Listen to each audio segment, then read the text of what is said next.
নারায়ণগঞ্জের বন্দরে মুস্তাফপুর ইউনিয়নের ৬ নম্বর ওয়ার্ডের সাবেক মেম্বার মোহাম্মদ শিহাব উদ্দিনের অষ্টম মৃত্যুবার্ষিকী উপলক্ষে বিশেষ দোয়া ও মিলাদ মাহফিলের আয়োজন করা হয়েছে। শনিবার দুপুরে উপজেলার দৃষ্টি ফোর্ট এলাকায় মরহুমের নিজ বাসভবনে আয়োজিত অনুষ্ঠানে স্থানীয় বিএনপি এবং অঙ্গ সংগঠনের শীর্ষ নেতৃবৃন্দ উপস্থিত ছিলেন। আলোচনা সভা শেষে মরহুমের বিদেহী আত্মার মাগফিরাত ও দেশ এবং জাতির কল্যাণ কামনায় বিশেষ মোনাজাত করা হয়। আক্তার হোসেনের প্রতিবেদনে দেখুন বিস্তারিত। নারায়ণগঞ্জের বন্দরে যথাযথ মর্যাদায় পালিত হয়েছে মুস্তাফপুর ইউনিয়নের সাবেক মেম্বার মোহাম্মদ শিহাব উদ্দিনের অষ্টম মৃত্যুবার্ষিকী। শনিবার দুপুরে উপজেলার মুস্তাফপুর ইউনিয়নের ৬ নম্বর ওয়ার্ডের দৃষ্টি ফোর্ট এলাকায় মরহুমের নিজ বাড়িতে এক দোয়া এবং মিলাদ মাহফিলের আয়োজন করা হয়। অনুষ্ঠানে প্রধান অতিথি ছিলেন নারায়ণগঞ্জ মহানগর বিএনপির যুগ্ম আহ্বায়ক এবং সাবেক কাউন্সিলর আবুল কাউসার আশা।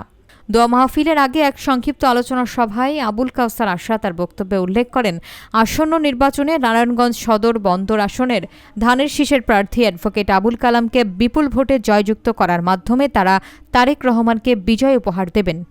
তিনি দৃঢ়ভাবে জানান, কোনো অপশক্তিই তাদের এই অগ্রযাত্রায় বাধা হয়ে দাঁড়াতে পারবে না। অনুষ্ঠানে অন্যান্যদের মধ্যে উপস্থিত ছিলেন বন্দর উপজেলা বিএনপির সভাপতি মাজারুল ইসলাম হিরণ, সাধারণ সম্পাদক হারুনার রশিদ লিটন, মুস্তাফপুর ইউনিয়নের ভারপ্রাপ্ত চেয়ারম্যান মোহাম্মদ মঞ্জু এবং মরহুমের পরিবারের সদস্যরা।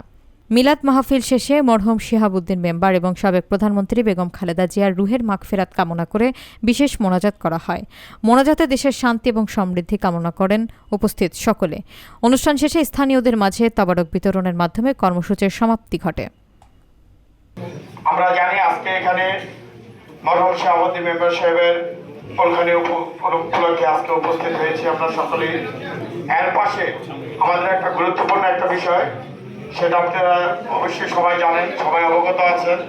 আবুল কালাম আশা আমাদের মাঝে উপস্থিত আছেন। মুস্তাফপুর ইউনিয়ন বিএনপির বিপ্লবী সভাপতি তারা মিয়া আমাদের মাঝে উপস্থিত। কিন্তু আমি একটা কথা শুনে আমি বিসম্বিত হয়ে গেছি যে এখনো নাকি মুস্তাফপুরের মানুষ ধানের শীষে নির্বাচন করতে ভয় পায় একটি পক্ষকে। উল্লেখযোগ্য ঘটনা, এমন একজন নির্বাচনী প্রার্থী আছে যার বাড়ি এই ইউনিয়নে, কিন্তু এই ইউনিয়নে সবচেয়ে বেশি নির্যাতন করেছেন উনি। সবাই জানে যে 32টা বাড়িতে যে আগুন দেওয়া হয়েছে, এর মধ্যে সবগুলো বাড়ি কিন্তু বিএনপির বাড়ি ছিল না। এই জায়গায় এমন কিছু বাড়ি ছিল যারা আওয়ামী লীগে করত। একজন কি কারণে পড়েছে তার সাথে ভিন্ন মতামত প্রকাশ করছে, ইউনিয়ন নির্বাচনে তার বিরুদ্ধে নির্বাচন করছে। এটাই তো দোষ, যে এই লোক এই দোষে 32টা বাড়িতে আগুন দিতে পারে। জাতীয় সংসদ নির্বাচনে যারা তার বিরুদ্ধে করছেন তার সুযোগ যদি করে দেন, সেই দেশটারে কি করবে?